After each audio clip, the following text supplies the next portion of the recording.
The most dangerous mistake you can make with a man who spends his life calculating stress points and structural limits is assuming he won't notice when his own marriage is fracturing.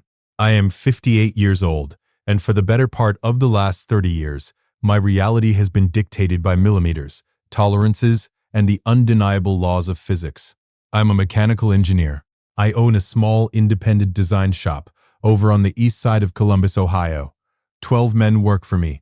12 families depend on the manufacturing contracts I bring in, the schematics I draft, and the patents I manage to secure.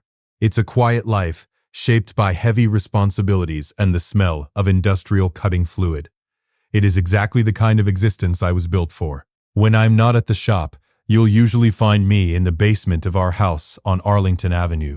It's my sanctuary. I spend my evenings down there, hunched under the stark white glare of an articulated desk lamp, restoring antique pocket watches. There's something deeply reassuring about a machine that only requires logic to function. A gear either meshes or it doesn't. A spring either holds tension or it snaps. People are rarely that straightforward. I have always been a man of simple, reliable mechanics. I drive a 2008 silver Ford F-150 that runs like a top because I maintain the engine myself. I drink my coffee black. No sugar, because I don't see the point in masking the bitterness of something that's meant to wake you up. If you look closely at my right hand, you'll see a permanent shadow of machine grease worked into the whorls of my index finger. My wife, Diane, used to say it looked like a bruise that never healed. Lately, she hasn't said much about it at all. Diane is 52, and we've been married for 15 years.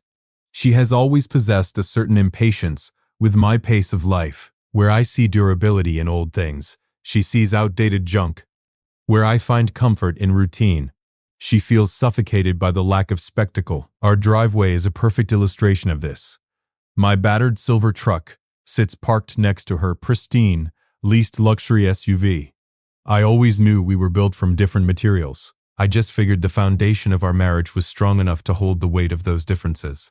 But a good engineer knows that catastrophic failure rarely happens overnight. It doesn't announce itself with explosions.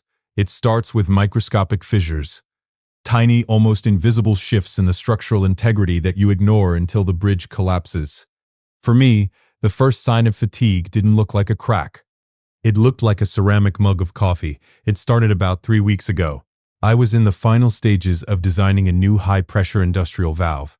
It was the crown jewel of my career, a revolutionary patent that, once filed, would guarantee a lucrative buyout from a major manufacturer. That buyout was meant to secure the retirement of every single guy in my shop and leave Diane and me set for the rest of our lives. I was bringing the work home every night, running fluid dynamic simulations on my desktop in the basement until past midnight.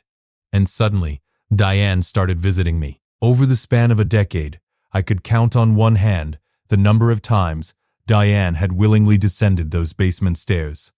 She hated the chill, the smell of oil, and the scattered tools, but suddenly, there she was, standing in the doorway in her silk robe, holding a hot mug of coffee. "You're working so hard, Arthur," she'd say, her voice soft, setting the mug near my elbow. And then, casually, her eyes would drift over my shoulder to the dual monitors displaying the CAD files. "How much longer until it's finished? The patent. The lawyers must be getting impatient." At first, I thought she was just eager for the financial relief. Diane had expensive tastes, and the valve patent represented a massive leap in our tax bracket. But there was a sharpness to her questions. A sudden, intense curiosity about file permissions, transfer protocols, and whether the master blueprints were backed up on a cloud server or kept locally on my hard drive. Through the brass magnifying loupe I use for my watch repairs, I can spot a hairline fracture on a mainspring that is invisible to the naked eye. Through the lens of a 15-year marriage, I should have seen what was happening right in front of me, but I was exhausted. The simulations were draining me, and my focus was entirely consumed by pressure limits and torque metrics. I filed her sudden interest away as a quirk, an anomaly in the data that didn't yet require intervention. Then came Thursday, October 18th. It was a quiet night, the kind of crisp Ohio autumn evening where the neighborhood settles into dead silence early. I was down at my workbench at 10 o'clock, taking a mental break from the valve designs. I had an old 1920s Waltham pocket watch disassembled on the green mat in front of me. I was using my fine-tipped tweezers to carefully place the escape wheel into the gear train. It's a delicate operation. You have to align the pivots perfectly before you secure the bridge, or the whole mechanism binds up and destroys itself. The house above me was utterly still. I could hear nothing but the faint, muffled hum of the refrigerator in the kitchen, the rhythmic, steady pulse of a household at rest. By 10:30, my eyes were burning. I set the tweezers down, rubbed my temples, and decided to call it a night. I shut off the desk lamp, leaving only the soft blue glow of my computer monitors illuminating the basement walls. I hadn't locked the screen or closed the master valve folder. I never did in my own home.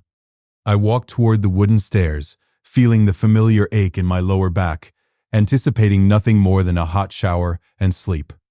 It was only when my foot hit the bottom step that I realized my mistake. I had brought a hard copy folder of the final tolerance notes home from the shop that afternoon.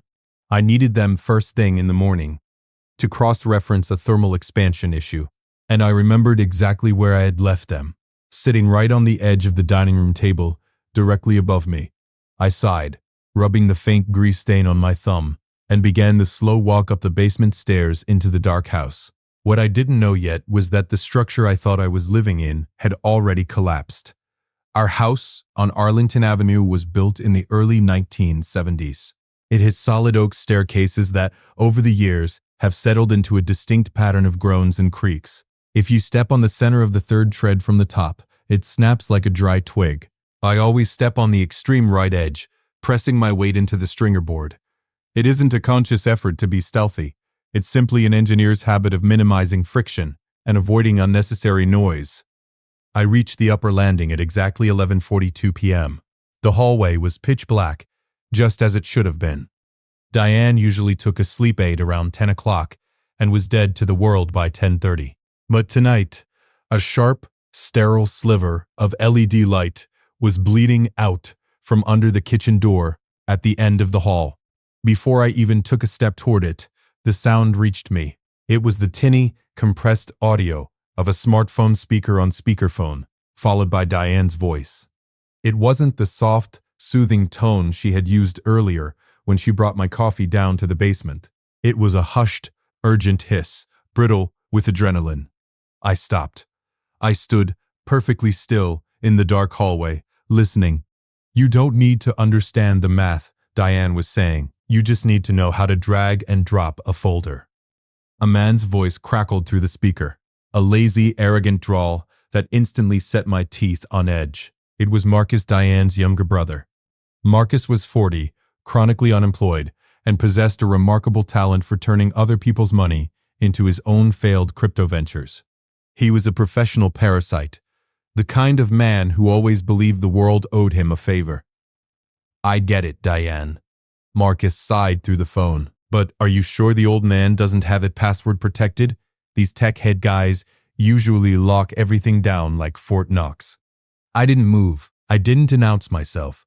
I simply leaned slightly against the hallway wall, merging with the shadows as my wife laid out the blueprints for my destruction. "Arthur isn't a tech guy," Diane scoffed. The sheer contempt in her voice was a physical weight in the air. "He's a mechanic in a basement. He still uses a wired mouse, for God's sake. He never locks the desktop down there. I've watched him. He just turns off the desk lamp and goes to sleep." The master files are right on the desktop in a folder marked V-Series Final. Through the gap in the door hinge, I could see a reflection in the dark glass of the microwave door. Diane was pacing the kitchen floor, holding her phone up in front of her face. "So I just walk in while he's at the shop?" Marcus asked. "No," Diane snapped. "He comes home for lunch sometimes. We do it when he leaves for that engineering summit in Chicago on Friday. He'll be gone for 3 days. You come over, plug in the USB drive I bought you, and take the whole folder. That's it. And the buyer is locked in." "Yes," Diane said, her voice trembling with a greedy kind of excitement. "I finalized the Proxy LLC paperwork this morning. The rep from Vanguard Dynamics reviewed the preliminary sketches. They know what Arthur is sitting on. They want the patent filed under our LLC before the end of the month. Vanguard Dynamics. The name hit me like a cold shock of water. They were a massive, ruthless corporate conglomerate. They were the exact entity I had refused to sell out to for the past 10 years, because their business model involved buying up small independent patents, liquidating the inventors' workshops, and outsourcing the manufacturing overseas. If Vanguard got their hands on my valve design under a fraudulent LLC, they would immediately file an injunction against my shop. My prototype would be legally paralyzed. Within 6 months, the legal fees would bankrupt me. My shop would go under. 12 men who had stood by me for decades, men who invited me to their daughters' weddings and trusted me with their livelihoods, would be out on the street, all because my wife wanted a faster car and a different zip code. Just grab the master folder, Marcus, Diane said, her face illuminated by the harsh glow of the screen. He's too blind to notice anything outside his stupid workshop. Once we file the transfer, the buyer wires the advance, and I'm done with this boring life. I stood on the hardwood floor. My hand was resting lightly against the doorframe. I didn't grip it tighter. My breathing didn't hitch. My pulse stayed at a steady 65 beats per minute. When you work with high-pressure industrial systems, you learn a fundamental truth very quickly. Panic is the thing that gets you killed. When a pressure gauge suddenly spikes into the red, you don't scream at the machine. You don't strike it. You simply step back, assess the structural failure, and isolate the valve to cut the flow. Hearing your wife of 15 years orchestrate your total financial and professional ruin with a petty grifter shouldn't feel like a math problem. But in that moment, the emotional center of my brain simply shut down, overridden by a cold, absolute clarity. The betrayal was complete. It was a catastrophic failure of the foundation. There was nothing left to repair, no counseling that could patch a breach this wide. The woman in the kitchen was no longer my wife. She was a hazardous variable that needed to be neutralized. I didn't kick the door open. I didn't storm in and smash the phone. Confrontation is a messy, unpredictable release of energy. I had no interest in hearing her lie, or watching her cry, or listening to her try to manipulate her way out of it. I had all the data I needed. Slowly, silently, I lifted my hand from the doorframe. I shifted my weight back, taking care to place my foot on the extreme edge of the oak tread. I didn't go to the dining room to get my folder. It didn't matter anymore.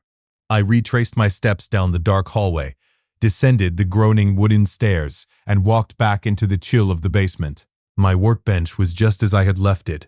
The antique Wolfram watch lay in pieces under the magnifying loupe. I walked right past it and sat down heavily in my rolling chair in front of the dual monitors. I moved the mouse. The screens flared to life, casting a cold blue wash over my face and the grease stains on my hands. Right there, resting in the center of the desktop screen, was the folder. V-Series Final. It contained thousands of hours of my life. Every calculation, every stress test, every blueprint. It was a masterpiece of mechanical engineering, ready to be stolen by a man who didn't know the difference between a torque wrench and a screwdriver.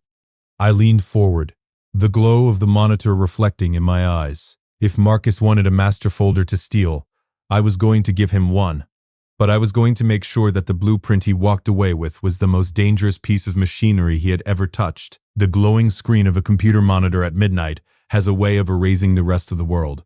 As I sat in the basement, the silence of the house pressing down on me, I didn't feel the crushing weight of a broken marriage. I processed trauma the exact same way I process a mechanical failure, by isolating the variables, diagnosing the root cause, and engineering a solution. My wife and her brother were not criminal masterminds. They were opportunists. But opportunists can be incredibly dangerous if you leave your flank exposed. Before I built the trap, I needed to know exactly how wide the breach in my security was. I opened the network administrator dashboard for our home router, because I frequently transferred massive encrypted files between my basement and the shop. I had a business-grade firewall installed, one that logged all incoming and outgoing traffic. It didn't take long to find what I was looking for. By filtering for Diane's laptop MAC address, I found a digital paper trail that made my chest tighten. This wasn't a sudden, impulsive decision she had made, over the last few weeks. The logs showed consistent encrypted traffic directed toward Vanguard Dynamics' legal portal dating back 3.5 months. There were records of DocuSign exchanges and PDF downloads. She had already registered a Shell LLC in Delaware under her maiden name, listing Marcus as the chief operating officer. They had drafted a proxy agreement claiming that my shop had transferred the intellectual property of the V-Series valve to their LLC due to financial restructuring. Vanguard Dynamics didn't care if the paperwork was morally bankrupt. They only cared that it looked legally viable enough to hold up in civil court while they drained my resources. I leaned back in my chair, staring at the ceiling beams. 3.5 months, while I was sitting across from her at the dinner table, listening to her talk about remodeling the kitchen, she was actively negotiating the sale of my life's work and the livelihoods of 12 men.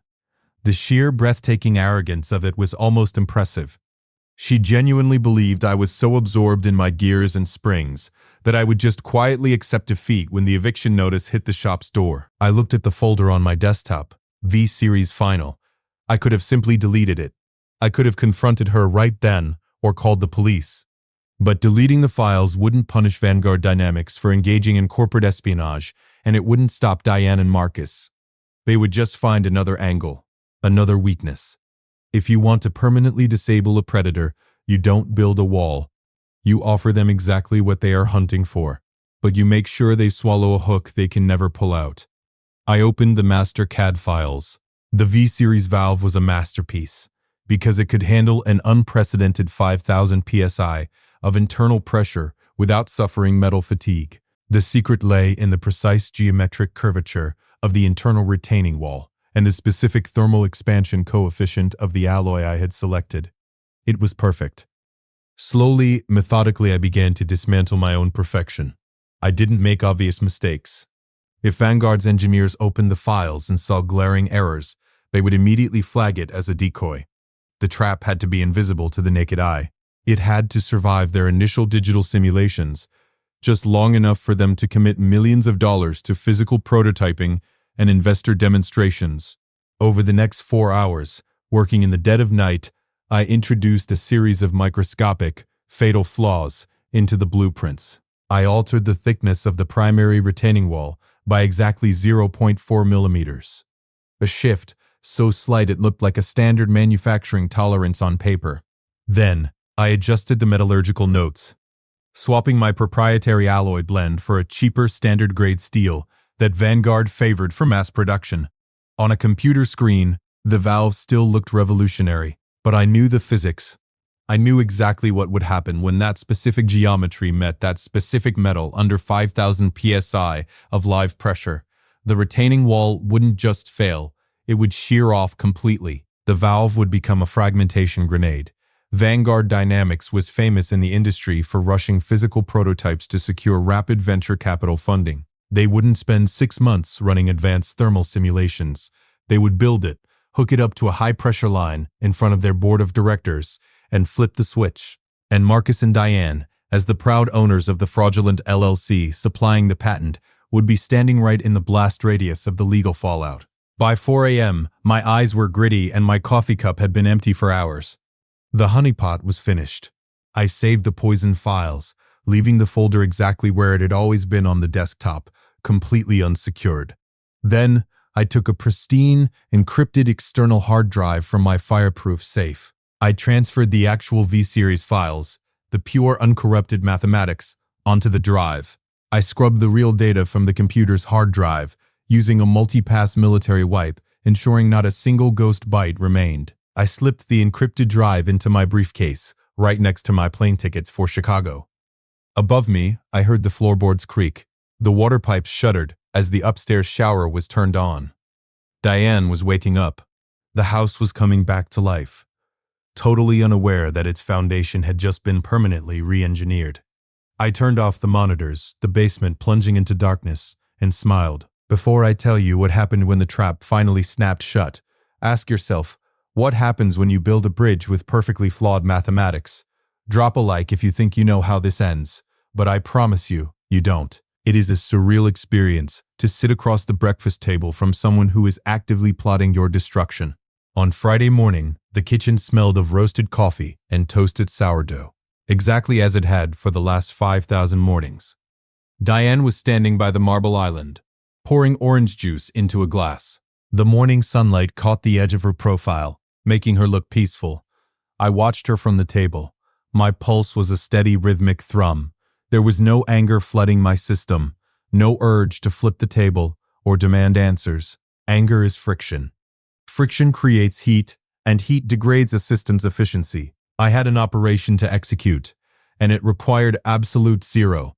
I reached into my right pocket and let my thumb trace the neural brass edge of my magnifying loop.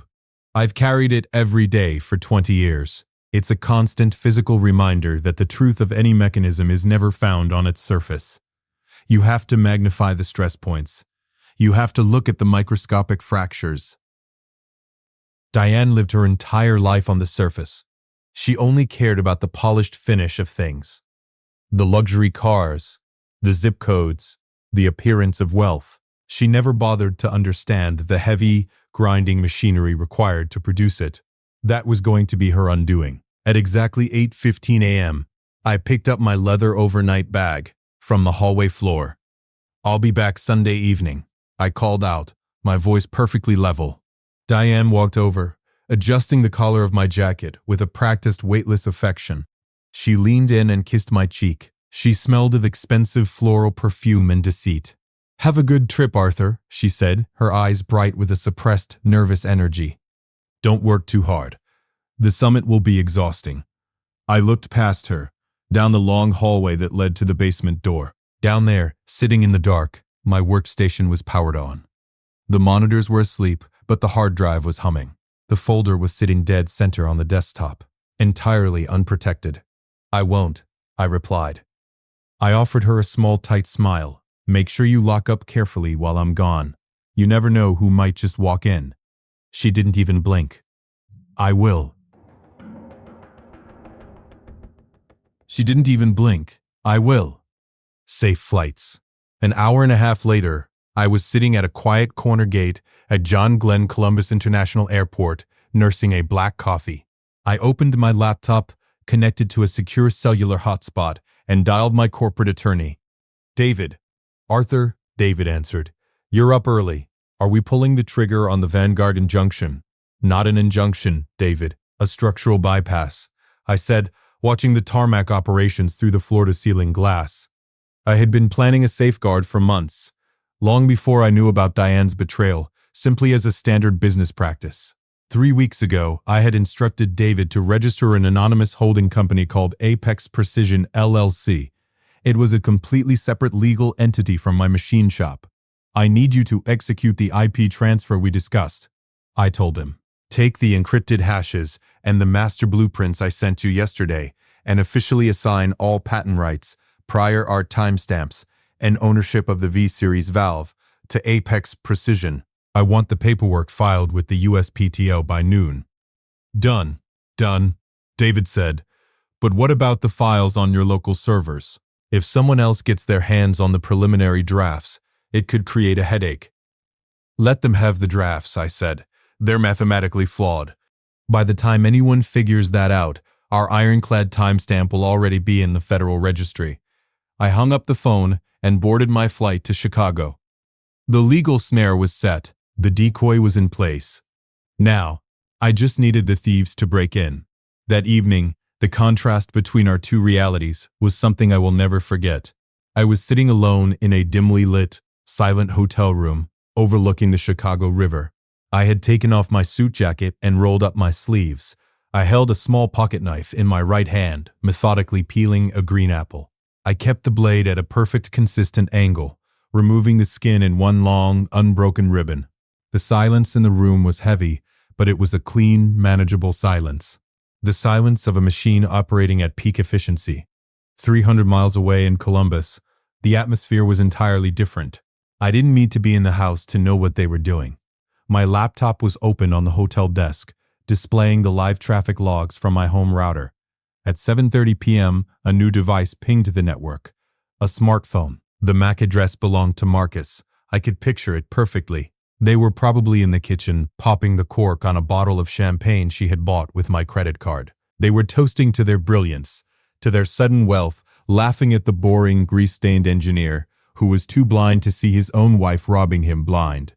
Then, the logs showed the activity move downstairs. I imagined Marcus swaggering into my sanctuary, his cheap cologne masking the smell of machine oil. I imagined him sitting in my chair, waking up the monitors and plugging a plastic USB drive into the tower. At 7:45 p.m., the router logged a massive, localized data transfer. V-Series Final was copied.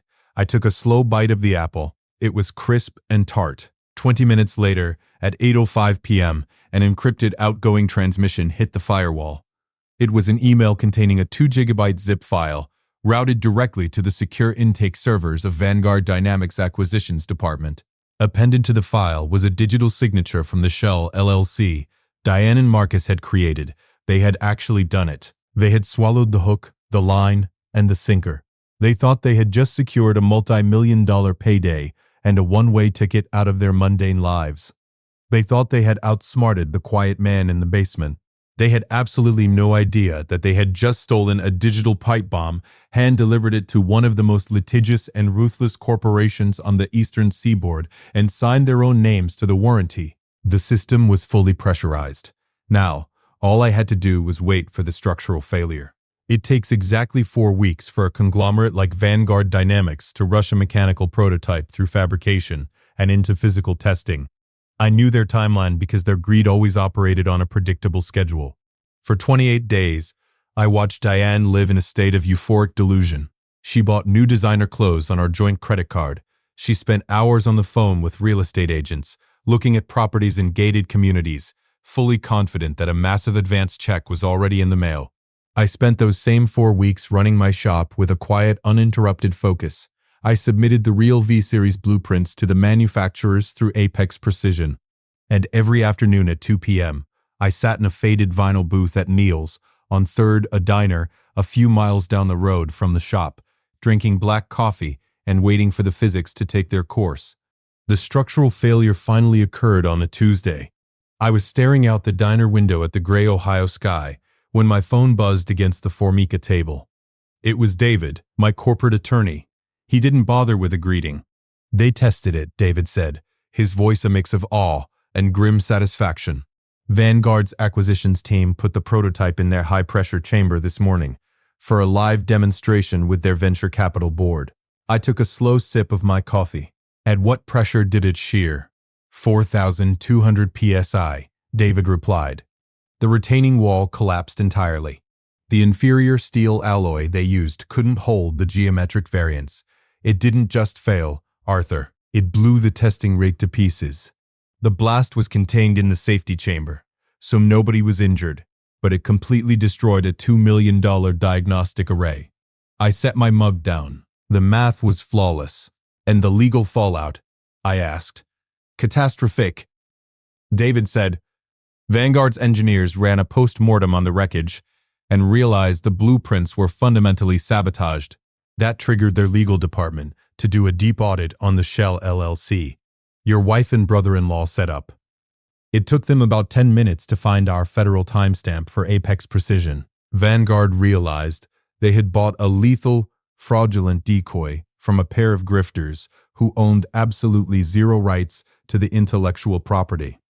By the time I paid my tab at Meals and drove back to Arlington Avenue, the shockwave had already hit the house. 2 days later, the final confrontation took place, not in our home, but in the polished oak conference room of my divorce attorney's office. When Diane walked through the glass doors, the arrogance was entirely gone. She looked like a ghost. There were dark circles under her eyes, and her hands were trembling so violently she could barely hold the stack of legal summons clutched to her chest. Vanguard Dynamics was merciless. They had slapped Diane and Marcus with a $2 million lawsuit for corporate fraud, breach of contract, and extensive property damage. Worse, the federal authorities were opening an inquiry into commercial wire fraud. She sat across the heavy mahogany table from me. She didn't look at my lawyer. She stared directly at me, tears spilling over her mascara, her voice cracking into a high-pitched, desperate plea. "Arthur, you have to fix this," she sobbed, sliding the lawsuit across the table. "Marcus tricked me. I didn't understand what he was doing with your computer. You have to tell them the patent is really yours. Tell Vanguard it was a misunderstanding. We're husband and wife, Arthur. You can't let them do this to me." I looked at the woman I had spent 15 years of my life with. I felt no anger. I felt no pity. I just felt the cold, hard reality of a defective part that needed to be removed from the machine. I leaned forward slightly, resting my hands on the table. I didn't raise my voice. I simply delivered the diagnostic truth. "A machine is only as strong as its weakest component, Diane," I said, my tone perfectly flat. "I just let you break yourself." She stopped crying. The blood drained from her face as the realization finally clicked into place. She hadn't been caught by accident. She had been engineered into a corner she could never escape. She had willingly carried the bomb into the bank. And now, she was the only one left holding the bill. Diane moved out of the house that weekend with nothing but a few suitcases. Her luxury SUV was repossessed a month later to help cover her mounting legal defense fees.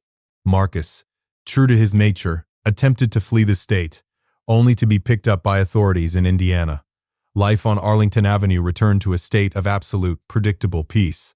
On a quiet Friday evening, I walked down the groaning wooden stairs into the chill of my basement.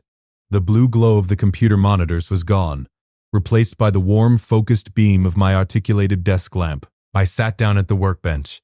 The 1920s Waltham pocket watch was fully reassembled.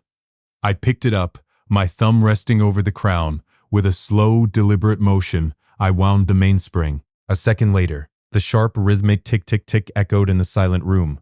The gears meshed perfectly. The tension held.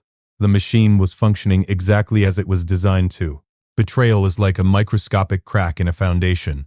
You can ignore it and let the house fall, or you can step outside, watch the roof cave in on the termite, and build something better on the empty lot.